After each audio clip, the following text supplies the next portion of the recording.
let's talk about your book. Okay. So you wrote it. Yes, I guess did. That's a given. I did you write it?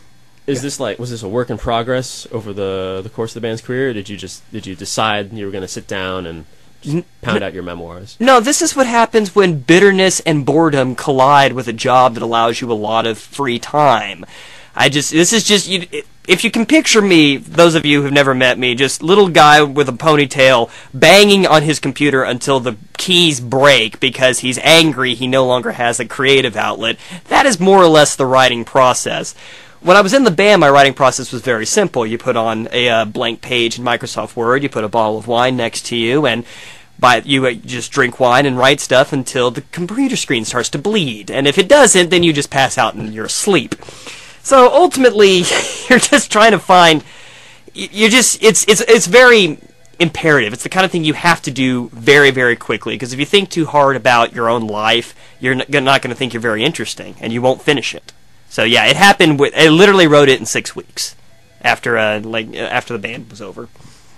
It's a speedy book. Do you think you'll write another? Do you think there's anything that you forgot to put in the 6 weeks? Most people are so upset that I did not mention our big pajama jammy jam that we did at Fitzgerald's, where everybody came in pajamas and we just had this giant party, and it ended up, that was great. Some people were mad that I left that out, so I don't think I can build a whole book on that though. My next project really is I'm thinking about doing the history of Tone Zone Records here in Houston, because I've known a lot of those guys over the years, and I think that it's a truly great untold rock and roll story of just sex and drugs and belt sanders. It's the kind of thing you don't hear about. That was the first show I ever went to. The first show I ever went was a Bozo Porno Circus show. They were on Tone Zone Records, and I learned 2 things that night. Number one, you cannot get the stuff that's in glow sticks out of T-shirts. It doesn't come out. It stains forever. It doesn't. That stuff's gross. That stuff is quite gross. And number 2, that there is really very few things more erotic than a girl with a metal plate strapped to her crotch being hit with a belt sander. That's really quite nice. Really? It's real fun to watch. It's a shame this is a book and not like a movie. Well, I could pantomime it for you. But it wouldn't fly real well on the radio.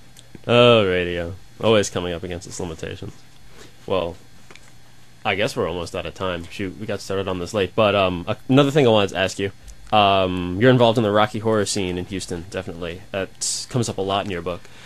I started doing Rocky when I was 14 years old, and I did it up until about 2001. And I don't do it anymore because the last cast I was with, not counting the big 30th anniversary I did at River Oaks, which is the theater doing now, and they're a really good group. But the last cast I was with, there were some incidences of sexual predation, guys, with 15-year-old girls, and it was a really bad scene, and the guy got arrested, and I just didn't want to be a part of that anymore. Yeah. Well, that's rough. We didn't need to go into that. But the existing show right now is still going on, and that's a lot of fun. That once a month at River Oaks. I'm not sure exactly, but if you go, they'll tell you if you call them. But it's a really good show. It's a really great experience. It truly is a cult. It's the kind of thing you cannot, you sell your whole entire soul to it, and you learn. Number one, you can still shock people. They like to believe that they are completely desensitized, but there is nothing like just throwing off a cape and seeing a guy in women's underwear just with this, please come get into bed right now look. I mean, it's one of those things that really can still get a reaction. And I learned everything about shocking people, everything about making them reconsider the way they view the world. I learned from there, and I can think of no better school of hard knocks. If you truly want to be, the next G.G. Allen, if you want to be the next shock artist, that's where you should be going and be a part of. Like I said, I'm not a part of it anymore, but they're doing real well at River Oaks, and I wish them all the best, and I love every one of them. They're all great people. Do you consider the book to be a shock outlet as well? I didn't when I wrote it, but that's because that's my life. But when it was being edited by an author named Stephen King. It's not Stephen King. His name... He's a good guy, and he was sitting there going, it's like, well, you use all this sarcasm, like, well, this is a pretty normal childhood, and this obviously not. I'm like, I thought it was. When I was living it, it seemed perfectly normal. I mean, sometimes I'd sit there and pause, and I'm like, wow, that really is a little bizarre, but I don't consider it a shock outlet. If it shocks people, then, I would suggest they go out more. But on the other hand.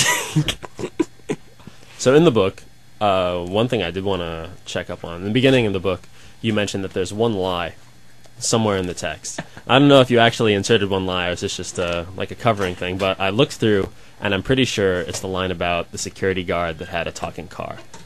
No, that's not it. You're not even close. There is a security guard in a. There was a brothel across the street from where I used to live, and it's destroyed by Ike now. It's not there anymore. But every morning I would hear people, because people go to the brothel at 6 in the morning for some reason. Apparently it's something you do on the way to work. Yeah. And this guy's car alarm would speak. It would say phrases. He had new phrases every week, and it wasn't a very good sound system, so it all sounded kind of like, it sounded like the Buggles, ends of their songs, that kind of thing. But no, he had a talking car. That is not a lie at all. And it's the one thing everybody asks me about. Everybody asks me, it's like, what is the lie? And I will tell everybody who's read it this.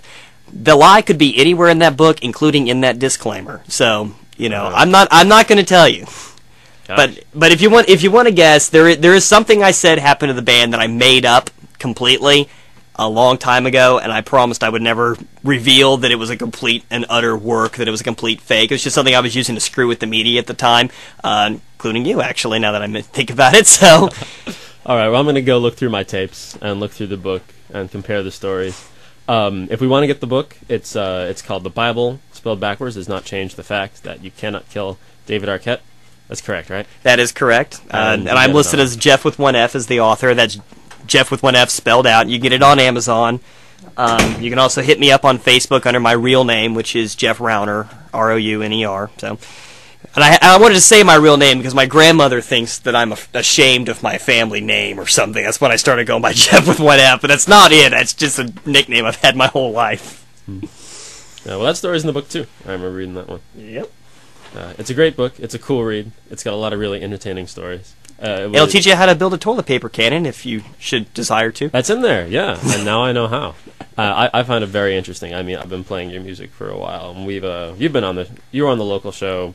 You were probably one of the first bands we had on the local show. I still have those recordings, and oh gosh, I do like your new studio a lot more now that you don't have whatever it was that was in there, because we were all standing in one place. And when I say we were standing in one place, I mean we couldn't even move back and forth. You had to put your feet together. Oh, I know, it's great. I have microphones now, and it's like everybody looked like mermaids. They couldn't even move.